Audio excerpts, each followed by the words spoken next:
기출보기기 민사특별법 할 시간입니다. 5개 주택임대차보호법, 상가건물임대차보호법, 집합건물의 소유 관리에 관한 법률, 그 다음에 가등기 담보 등에 관한 법률, 부동산 실권리자 명의 등에 관한 법률.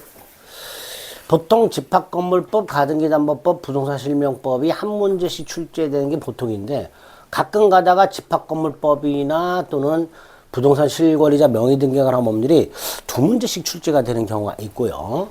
작년에 여기 부부동산 실명법에서 2문제가 출제가 됐습니다. 근데 보통은 여기서 이제 한 문제씩 출제가 되고 나머지 여기서 한 3문제 출제가 된다. 이렇게 생각을 하시면 됩니다. 자, 주택임대차보호법이나 상가건물임대차보호법은 중요한 게 대항요건, 보증금 회수, 존속기한 및 갱신과 관련된 것들이죠. 조문을 일단 철저하게 자주 나오는 조문들을 철저하게 암기하시고 그다음에 그 조문 관련된 판례들이 이게 좀 많이 어려운 것들이 있어요. 특히 사례 형태로 나오면 이 수험생분들이 되게 어려워하십니다. 사례보다 복잡하기 때문에 내용 자체가. 그래서 혹시라도 주택임대차보호법이나 상가건물임대차보호법 이제 사례 형태가 이렇게 날짜까지 나와가지고 사례 형태의 문제가 출제가 된다.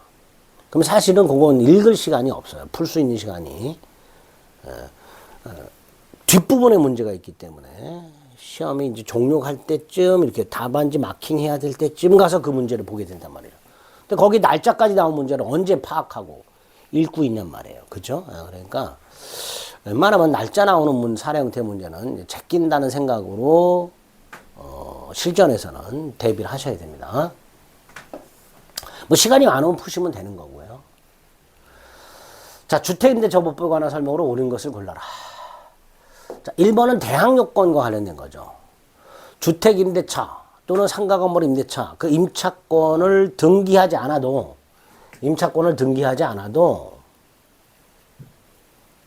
주택의 경우에는 주택을 인도받고 주민등록을 한 경우, 상가건물임대차의 경우 상가건물을 인도받고 사업자 등록을 신청한 경우 다음날 대항력이 생기도록 되어 있죠. 자, 여기서 1번 주민등록은 전입신고를 통해서 이전이 되죠. 그러니까 주민등록신고란 흔히 말하는 이제 전입신고를 말하는 거죠. 자, 이 전입신고가 언제 효력이 생긴다 그랬죠? 행정관청이 수리한 때 효력이 생기죠. 전입신고서가 행정관청에 도달한 때가 아니라 행정관청이 수리한 때, 접수한 때. 접수하기 전에 이렇게 보고 난 다음에 반려할 수가 있잖아요. 이거 잘못됐는데요. 반려할 수가 있잖아요. 그러니까 도달한 때가 아니라 제대로 됐네요. 접수 땅. 여기 수리죠. 요때 효력이 생긴다는 거예요. 1번 틀렸고요. 2번 등기명령이라고 됐죠. 임차권 등기명령이죠. 주택임대차나 상가건물임대차의 경우에 임대차가 종료됐음에도 보증금을 돌려받지 못한 임차인은 그 주택이나 상가건물의 소재지를 관할하는 지방법원에 임차권 등기명령을 신청할 수 있죠. 이 임차권 등기명령에 대해서 법원이 기각하는 결정을 하게 되면 2심 법원은 이제 항고할 수 있고요. 법원이 인용을 하게 되면 법원이 등기소에 등기명령을 촉탁하죠. 등기를 촉탁하게 되죠. 그래서 그 주택이나 상가건물 등기부에 임차권이 등기가 돼. 이렇게 임차권 등기명령 집행에서 임차권 등기가 된 주택이나 상가건물을 그 후에 임차한 임차인이 설령 소액임차인이라 하더라도 최우선 면제권을 행사할 수는 없습니다. 그 2번이죠. 임차권 등기명령 집행에 따라 임차권 등기가 된 후에 그 주택이나 상가건물을 임차한 자는 설령 소액 임차인이라 하더라도 최우선 면제권이 인정되지 않습니다. 3번 임차권보다 선순위 저당권이 존재하고 앤드 경매. 자, 임차권보다 선순위 저당권이 존재하면서 앤드 주택이 경매가 되면 요 선순위 저당권이 말소 기준 권리가 되기 때문에 아무리 임차인이 인도와 주민등록이라는 대항 요건을 갖추고 있다 하더라도 이 임차권은 소멸합니다. 즉, 이 임차인은 경매의 매수인, 즉 경락인에게 임차권을 대항을 못합니다. 그래서 그 경락인은 임대인지를 승계하지 않습니다. 전제를 기억하세요. 임차권보다 선순위 저당권이 있으면서 경매가 된 경우 임차권은 소멸한다. 자, 보증금이 일정액 이하인 소액 임차인, 예를 들어서 서울 같은 경우 1억 6,500만 원 이하 보증금, 서울 같은 경우 보증금이 1억 6,500만 원 이하의 임차인, 이게 소액 임차인이죠. 그 임차인은 최우선 변제권을 행사할 수 있는데 요건이 뭐예요? 그 주택에 대한 경매 신청 등기 전까지 대항 요건을 갖춰요. 대항 요건. 최우선 변제 요건이 대항 요건을 갖춰야 돼요. 즉 인도와 주민등록을 해야 돼요. 확정일자가 아니라. 확정일자. 필요 없어요. 이거는. 최우선 변제 받는데 확정일자가 뭐가 필요 있어? 확정일자는 권리의 선후를 판단하기 위해서 필요한 거란 말이에요. 근데 이건 최우선 변제권이야. 확정일자는 필요 없고요. 주택 경매 신청 등기 전까지 대항 요건을 갖추면 됩니다. 대항 요건. 그러니까 틀린 질문이 됩니다. 답은 2번이고요. 그죠? 5번 주택 임차인의 우선 변제권은 대지 환가 대금에는 미친다 미치지 않나? 미치죠. 즉 주택 임대차 보호법은 대지에도 주택이 대지에도 미치는데 그 주택이 대지에도 미친다라는 말은 대지의 경매 대가에서 경매 대금으로부터 우선 변제 받을 수 있다라는 뜻입니다. 5번도 틀렸고요. 2번 주택 임대차 보호법에 관한 설명으로 옳은 것을 몽땅 골라라. 기억. 자, 전입신고할 때 기재의 정도에 대한 문제인데요. 다세대 주택하고요. 다가구 주택이 있죠. 다세대는 연립 같은 집합 건물이고요. 다가구는 단독 주택이잖아요. 그러니까 다가구는 집원만 기재하면 충분하죠. 집원. 다세대는 동호수까지 기재해야 되고요. 전입신고할 때. 다가구는 집원만 기재해도 충분하죠. 다가구인데도 불구하고 뭐 이렇게 현관문에 보면 뭐 몇 호 써 있잖아요. 그러니까 다가구도 그 현관문에 써 있는 그 몇 호까지 전입신고할 때 기재해야 되느냐의 문제가 생기는 거예요. 근데 안 해도 된다는 거예요. 다가구는 그 통으로 하나가 전체가 단독주택이기 때문에 집원만 기재하면 충분합니다. 그러니까 다세대는 동호수까지 기재해야 되고요. 다가구 단독주택.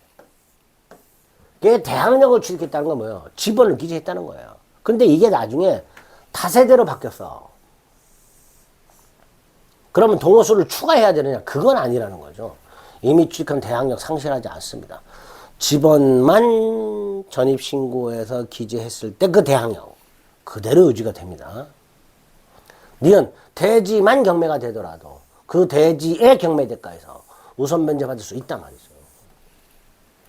디귿 임차인이 대항력을 가진 후, 즉 인도와 주민등록을 해서 대항력이 생긴 후에 주택이 팔렸어.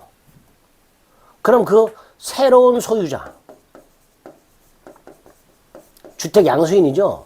임대인 지위를 승계하잖아. 그 임대인 지위를 승계하는 게 뭐예요? 보증금 반환 의무를 승계하는 거예요. 양수인이. 그 상태에서 임차인이 주민등록을 넘겼어. 그러면 주택 양수인이 보증금 반환 채무를 승계한 게 소급해서 소멸하느냐? 그건 아니죠. 이미 양수인이 임대인 지위를 승계한 상태에서 주민등록을 이전했으니까 기존 양수인의 보증금 반환 채무는 소멸하지 않게 됩니다. 그래서 주민등록을 이전하면 장래를 향하여 대항력이 소멸하는 거예요. 장래를 향하여. 소급해서 대항력이 소멸하는 게 아니라 장래를 향하여 대항력이 소멸하게 됩니다. 3번 주택임대차보법이 적용 대상이 되는 경우 주거용 건물의 전부 또는 일부 임대차라면 그 건물 자체가 주거용 건물이라면 그 주거용 건물의 전부 또는 일부 임대차에 적용이 되고 주거용 건물이기만 하면 미등기 건물이어도 되고 무허가 건물이어도 되고, 다만 그 주거용 건물의 일시 사용임대차, 숙박계약 같은 거 이건 적용이 안 된다 그랬죠. 자, 그러니까 주거용 건물이 미등기 건물이다 무허가 건물이다 적용이 되겠지. 근데 숙박계약이다 일시 사용임대차 적용 안 되죠. 자, 사무실이었는데 주거용으로 변경이 되고 임대차 있어. 그럼 임대차 계약 당시 주거용이 됐잖아요. 주임법 적용이 되겠죠. 적법한 임대 권한을 가진 자로서 임차하였으나 임대인이 주택 소유자가 아닌 경우 누가 있을까요? 명의신탁자만 하고 명의신탁자. 주로 주임법 적용됩니다. 그래서 명의신탁자와 임대차 계약을 해야 주택의 명의신탁자. 대법원은 주택임대차법이 적용된다. 임차인 보호에 조의해야 된다. 이렇게 얘기하게 됩니다. 적용 대상이 되는 건 기억, 디귿, 리을 세 가지가 되겠죠. 4번 주택임대차법상의 대항력에 관한 설명, 즉 인도 및 주민등록을 한 경우죠. 일시상임대차가 아닌 경우고요. 일시상임대차는 적용이 안 되니까 임차권 등기가 안 된 경우, 즉 인도와 주민등록을 한 경우가 되겠죠. 자, 이때 동그라미 1번은 인도, 즉 주택을 점유하는 걸 말하는데 이때의 점유는 간접 점유도 되죠. 갑이 을에게 주택을 임대, 을이 갑의 동의를 받아서 전대, 그리고 전차인이 주택을 점유, 즉 인도받고 전차인이 전입신고를 했어. 그럼 임차인이 대항력이 생긴다 그랬잖아요. 이때 임차인의 점유는 무슨 점유예요? 간접 점유잖아요. 그 간접 점유의 경우에도 대항력권으로서 점유가 인정된단 말이죠. 자, 2번 임차인이 지위를 강화하고자 별도로 전세권 등기를 마쳤어. 그럼 이 임차인은요, 주택 임차인으로서의 지위와 물권자인 전세권자로서의 지위를 동시에 갖고 있게 됩니다.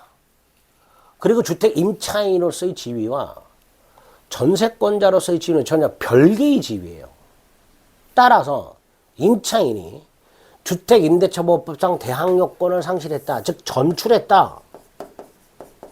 그럼 당연히 주택임대차보호법상의 대항력은 상실하는 거예요. 전세권자로서의 대항력은 당연히 유지가 되겠지만 주택임대차보호법상의 대항력은 상실하게 됩니다. 그러니까 임차인으로서의 지위와 전세권자로서의 지위는 별개다. 3번 주민등록을 마치고 거주하던 자기 명의 주택을, 갑이 자기 주택을 을한테 팔면서 동시에 임차한 경우, 그럼 이 갑은 소유자에서 임차인으로 바뀌었잖아요. 대항력이 생겨야 되겠지. 자, 언제 대항력이 생기느냐? 우리 대법원 을에게 소유권 이전 등기해준 다음날 0시에 갑이 대항력이 생긴다. 갑이 을에게 소유권 이전 등기 해주겠지. 그날의 다음날. 을에게 소유권 이전 등기한 날의 이길. 그때 대항력이 생깁니다. 이거 틀렸죠. 매수인 명의 소유권 이전 등기 여부와 관계없이 틀렸죠. 매수인 명의의 소유권 이전 등기한 날의 이길. 대항력이 생기게 됩니다. 4번 임차인은 주택의 인도와 주민등록을 하면 다음날 0시에 대항력이 생기고요. 주민등록을 했다가 무슨 뜻이에요? 전입신고한 거죠. 전입신고는 언제 효력이 생겨요? 수리한 때죠. 그래서 주민등록을 마친 때 이퀄 전입신고가 수리된 때라고 되는 거예요.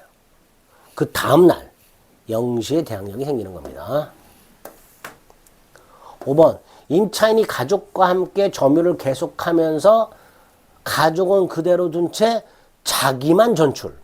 자, 이때 동거가족의 주민등록도 대항력이 인정된다 그랬잖아요. 그러니까 가족의 주민등록은 그대로 두고 자기만 전출했으니까 대항력은 상실하지 않게 됩니다.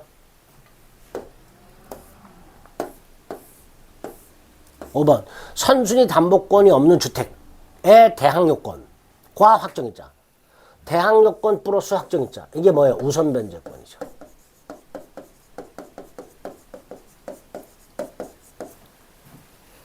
인도와 주민등록을 하고 확정일자까지 받으면 우선 변제권 인정이 돼요. 최선 변제권 말고 우선 변제권. 후순위 권리자보다 우선 변제받는 거. 임차권. 당연히 재산권이니까 상속인에게 상속됩니다. 2번 우선 변제권은 대지에도 미치죠. 특히 대지만 경매되더라도 우선 변제 받을 수 있죠. 3번 주택임대차가 법정갱신됩니다. 즉 주택임대차 기간이 만료가 되기 6달 전부터 2달 전 사이에 임대인이 갱신 거절 통지하지 않은 경우 또는 만료 전 2달 전까지 임차인이 통지하지 않은 경우 법정갱신되죠. 자, 주택임대차가 법정갱신되면 조건은 전임대차와 동일하되 기간은 2년으로 보죠. 그리고 임차인만 언제든지 해지 통지할 수 있고요. 3월이 경과함으로써 해지가 되죠. 4번 임차인이 주택 소유권을 취득했다. 그러면 소유권과 임차권을 혼동으로 소멸하니까 자기 자신 보증금 반환 청구권도 소멸하게 되는 거죠. 그죠? 임차인 해당 주택의 소유권을 취득했으니까 임차인이 임대인 지위를 승계한 거예요. 임대인 지위를 승계했으니까 임차인이라는 지위와 임대인이라는 지위가 혼동이 일어나겠죠. 그러면 소멸하겠죠. 그러니까 자기 자신에게 보증금 반환을 청구할 수는 없게 됩니다. 자, 5번. 이 5번은 갑과 을이 주택 임대차를 해요. 자, 을이 갑에게 보증금을 지급한 게 있어요. 그럼 이제 보증금 반환 채권이 있을 거 아닙니까, 을은. 근데 이 을의 보증금 반환 채권을, 을의 보증금 반환 채권을 을의 채권자가 가압류를 해버린 거야, 이거를. 가압류. 그러면 을의 채권자 입장에서 바라본 을의 채무자 갑, 이게 제3채무자가 되는 거예요. 갑이 을의 채권자 입장에서 바라본 제3채무자가 됩니다. 자, 그럼 요 상태에서 주택이 양도가 됐다. 임대차, 보증금 반환 채권 가압류, 그리고 주택이 양도. 그러면 을이 대항 요건을 갖추고 있다면 주택 양수인이 임대인 지위를 승계하잖아요. 즉 주택 양수인이 제3채무자의 지위를 승계하게 됩니다. 그러니까 임차인의 보증금 반환 채권이 가압류된 상태에서, 지금 이 상태에서 주택이 양도된 경우 가압류 채권자, 이놈은 을의 채권자는 양수인에 대해서만 가압류 효력을 주장할 수 있는 거죠. 왜? 양수인이 요 갑, 제3채무자의 지위를 승계했으니까 양수인에 대해서만 가압류 효력을 주장할 수 있게 됩니다. 그런 의미로 이해하시면 됩니다. 옳은 거예요? 틀린 거예요? 5번 틀린 거 고른 거죠. 4번 틀린 거죠. 네. 자, 6번 주택임대처보호법상 임차인의 계약갱신요건. 자, 주택임대처보호법상의 갱신요구권. 주택임대차 기간이 만료가 되기 6달 전부터 2달 사이에 임차인이 갱신 요구한 경우 임대인은 정당한 사유 없이는 거절하지 못한다. 이렇게 돼 있죠. 자, 이 주택임대처보호법상의 계약갱신 요구권은 임대차 끝나기 6달 전부터 2달 전 사이에 행사해야 되죠. 상가 건물과는 달리 이건 딱 한 번만 행사할 수 있죠. 1회만 행사. 상가 건물에서의 갱신 요구권은 횟수를 제한하지 않고 전체 기간을 제한하죠. 전체 상가 건물 임차 기간이 10년을 초과하지 않는 범위 내 이렇게 제한을 하죠. 하지만 주택임대차는 기간이 아니라 횟수를 제한하죠. 한 번만 행사할 수 있습니다. 디귿 임차인이 임대인의 동의 없이 전대했다. 무단전대. 거절할 수 있죠. 임차인의 계약갱신 요구를 거절할 수 있는 사유 중에 하나가 뭐예요? 무단전대가 있죠. 그러니까 디귿 임차인이 임대인의 동의 없이 주택을 전대한 경우 임대인은 계약갱신 요구를 거절할 수 있다. 이렇게 되죠. 거절할 수 있다. 7번 갑이 그 소유 X주택에 거주하려는 을과 존속기한 1년의 계약을 했습니다. 자, 주택 임대차고요. 주택 임대차의 존속기간 2년이 보장이 되죠. 기간을 약정하지 않거나 2년 미만으로 정한 경우에는 2년으로 보죠. 다만 임차인만은 1년을 주장할 수 있죠. 임차인만은.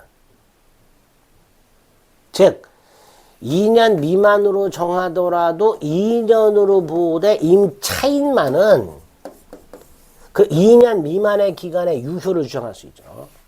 결국 임차인 을은 2년을 주장할 수도 있고 1년을 주장할 수도 있죠. 1번 2년 주장할 수 있고 2번 1년을 주장할 수도 있고 이렇게 되죠. 임차인 을은. 자, 3번 주택임대차니까 이익 이상 차이 면치하면 계약 해지할 수 있잖아요. 자, 이런 경우에는 법정갱신을 인정하지 않습니다. 임차인이 이익 이상 차이를 연체한 경우 법정갱신 인정하지 않습니다. 4번 주택임대차가 법정갱신되면 기간은 2년으로 보죠. 단 임차인만 임대는 안 되고 임차인만 언제든지 해지 통보할 수 있죠. 그리고 3월이 지나면 해지가 됩니다. 5. X주택의 경매로 인한 환가대금에서 을이 보증금을 변제받으려면 주택을 당해 양수인에게 인도해야 되죠. 법원으로부터 보증금을 수령하려면 주택을 양수인에게 인도해야죠. 경락인에게. 물론 이거 먼저 인도하라는 말은 아니고요. 왜? 임차인이 보증금을 수령하는 것과 경락인에게 인도하는 건 동생관계니까 임차인이 주택의 환가대금에서 법원으로부터 보증금을 수령하려면 주택을 경락인에게 먼저 인도하는 건 아니고 동생관계니까 인도하라 말이에요. 그냥. 근데 여기서 말하는 인도는 인도 증명을 하라라는 뜻으로 해석을 합니다. 그러니까 먼저 인도하는 건 아니에요. 근데 인도할 필요는 있단 말이죠. 즉 인도 증명을 할 필요가 있다. 이렇게 이해하시면 됩니다. 인도 증명할 필요가 있다.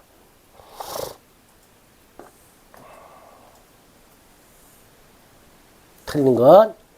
을은 2년 주장할 수 있다. 을은 1년을 주장할 수도 있다. 법정갱신 인정 안 된다. 임차는 언제든지 통보할 수 있다. 예, 5번 인도할 필요가 있다. 여기서 인도란 인도 증명이에요. 인도 증명. 할 필요가 있다가 되는 거죠. 있다. 먼저 인도할 필요는 없지만 자, 이런 게 문제가 사례 형태로 갑은 을의 저당권이 설정이 되어 있는 병소유 X주택을 병으로부터 보증금 2억 원에 임차하여 즉시 대항력권을 갖추고 확정일자를 받아 거주하고 있다. 갑이 임대인이고요. 병이 임대인이고요. 갑이 임차인이고요. 선순위 저당권이 있어요. 대항력권 즉 인도와 주민등록을 하고요. 확정일자까지 갖췄어요. 하지만 그 후 정의 X주택이 저당권을 취득한 다음에 저당권 시효는 경매를 해봤단 말이에요. 주택이 경매가 됐어요.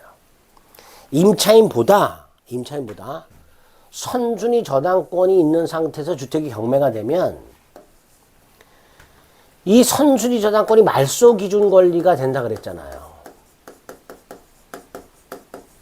그러니까 설령 갑이 아무리 대항력권을 갖추고 있다 하더라도 이 갑의 임차권을 소멸해버립니다. 그리고 순위에 따라 우선 변제 받으면 끝이야. 즉 경락인에게 임차권을 주장을 못합니다. 자, 그러면 1번 일단 경매가 되면 저당권 따위는 깡그리 소멸하죠. 그리고 경락인 무는 임대인지를 승계하지 않죠. 임차권 소멸한다니까. 그냥 갑이 배당을 요구했어. 그럼 배당해 줘야 되지. 순서가 어떻게 돼요? 을, 갑, 정 이렇게 되겠죠. 갑이 확정일자 받아놨잖아요. 그러니까 배당 순위는 을, 갑, 정 이렇게 되겠죠. 그러니까 을보다 우선 변제 받을 수는 없죠. 순서가 을, 갑, 정 이렇게 되겠죠. 4번 갑은 무로부터 보증금을 전부 변제 받을 때까지 임대차 존속을 주장할 수 있으니까 안 된다니까. 무는 임대인지를 승계하지 않는다고요. 그러니까 2번 틀렸고 4번도 틀린 거예요. 5번 정이 갑보다 매각되면서 우선 변제만 안 된다니까. 3번도 틀렸고. 배당 순서는 을갑정이라니까요. 을갑정. 그죠? 갑이 확정일자를 갖췄기 때문에 후수리 권리자보다 우선 변제권이 있는 거예요. 9번 을은 갑소유 X주택에 대하여 보증금 3억 원으로 하는 임대차 계약을 갑과 체결한 다음 즉시 대항력권을 갖추고 확정일자를 받아서 현재 거주하고 있다.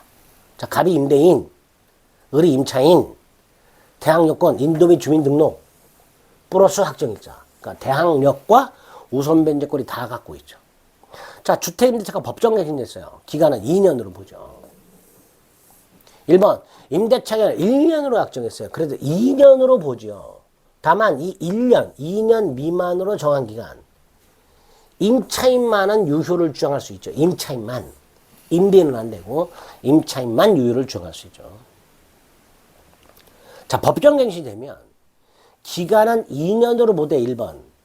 3번 임차인 을만 언제든지 해지 통지할 수 있죠. 임대인은 안 되고 임차인만 언제든지 해지 통지할 수 있습니다. 4번 을은 임대차가 끝나기 전에 임차권 등기명령을 신청할 수 있는 거 안 됩니다. 임대차가 종료. 근데 보증금을 반환받지 못해서 요때 신청하는 게 임차권 등기명령입니다.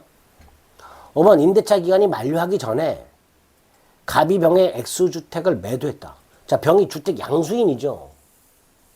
그러니까 병은 임대인 지위로 승계하지. 자, 임대인 지위 승계에서 핵심이 뭐예요? 보증금 반환이 뭐 승계잖아요. 그죠? 자, 을은 대항력이 있으니까 주택 양수인 병의 임차권을 주장할 수 있고 병은 임대인 지위를 승계한 것으로 보게 됩니다. 보증금 반환 채권, 반환 의무를 승계한 것으로 봅니다. 그러니까 5번도 틀린 질문이 됩니다. 옳은 것은 1번이 되겠네요. 그죠? 10번. 자, 이 10번은요, 25회 때 기출이 된 건데, 이 10번 지문 중에는 그 이후에 개정된, 출제 이후에 개정된 소액 임차인 한도와 관련된 지문이 들어있어요. 그래서 요거는 제가 2023년도로 날짜를 다 변경해서 수정을 했는데, 이 문제는 수정이 반영이 안 됐어요. 문제. 그래서 해설을 보겠습니다. 해설을. 10번 문제는 이렇게 풀면은 현재 기준으로는 안 맞는 문제가 됩니다. 그래서 10번 문제는 문제를 건너뛰시고 해설 쪽으로 가서 수정된 걸로 보겠습니다. 해설은 470페이지. 자, 2023년 10월 1일 갑은 을의 서울 소재 X주택. 자, 요렇게 하게 되면 요 서울 소재 주택 보증금 최우선 변제 맞는 기준이 소액 임차인이 1억 6,500이에요. 그 중에 5,500까지야. 이렇게 개정이 됐기 때문에 이렇게 수정해서 문제를 보시면 됩니다. 자, 2023년 10월 1일 갑은 을의 서울 소재 주택 보증금 1억 5천만 원 기간 1년으로 임대차 했어요. 자, 입주, 인도와 주민등록을 마쳤습니다. 자, 보증금이 차임의 증감 청권이 있죠. 경제사정의 변동이 있을 때 당사자는 보증금이 차임에 대해서 일방적으로 증액이나 감액을 청구할 수 있는데 다만 일방적 증액은 제한이 있죠. 일단 1년 내에는 증액을 청구 못해요. 또 1년이 지났다 20분의 1을 초과해서 증액 못합니다. 그런데 기간이 2023년 10월 1일인데 2024년 9월 1일이니까 아직 1년 안 됐잖아요. 그럼 청구 못합니다. 증액 청구 못한다. 2번 기간은 1년으로 정했지만 2년으로 보잖아요. 단 임차인 갑만은 2년 미만의 기간, 즉 1년의 유효를 주장할 수 있죠. 그래서 갑은 2년을 주장할 수도 있고 갑은 1년을 주장할 수도 있는 거죠. 갑은. 근데 2번 2023년 4년 10월 1일이니까 1년이 지났잖아. 갑이 임차권의 존속을 주장해. 즉 갑이 2년을 주장하는 거예요. 할 수 있죠. 그러니까 을은 기간 만료를 이유로 갑에게 X주택 인도를 청구할 수가 없습니다. 3번 2024년 2월 1일 동거가족이 없는 갑이 주민등록을 이전했다, 전출했다. 대항력 상실이 원칙이죠. 대항력 상실이 원칙입니다. 4번 2023년 8월 1일 근저당권을 설정했다. 을이. 자, 이때 갑은 5천만 원까지 병보다 우선 변제 받을 수 있다. 최우선 변제권을 말하는 거죠. 그런데 2023년 개정된 시행령에서 서울의 경우 보증비 1억 6,500만 원 이하죠. 그 중에 얼마까지? 5,500만 원까지 최우선 변제를 받을 수 있도록 해놨습니다. 2023년 2월 1일 개정됐고요. 그 후에 근저당권이 설정됐죠. 우리 대법원에 의하면 요 소액임차인의 최우선 변제권에 관련된 기준과 최우선 변제 받는 일정액, 이거는 담보권이 설정됐다면 그 설정된 때가 기준이 되는 설정돼. 그러니까 2023년 8월 1일 근저당권이 설정됐으니까 요 2023년 8월 1일 시행되고 있었던 법에 따른 기준이 적용이 되는 거예요. 그래서 서울 1억 6,500만 원 이하 보증금이니까 5,500만 원까지 최우선 변제권이 인정이 됩니다. 2024년 3월 1일 을이 정에게 주택을 양도했어요. 자, 정이 주택 양수인이에요. 그럼 얘는 임대인지를 승계하죠. 따라서 갑은 정에 대해서만 보증금 반환을 청구할 수 있게 됩니다. 옳은 질문이 되겠죠. 5번. 이 옳은 질문이 됩니다. 자, 10번 문제는 이렇게 좀 수정해서 여러분들이 문제가 아니라 해설에 있는 문제를 통해서 좀 확인을 해 주시면 되겠습니다. 자, 11번. 11번은 시간을 좀 달리해서 또 날짜 나오니까 시간 좀 달리해서 살펴보도록 하겠습니다. 네, 수고하셨습니다.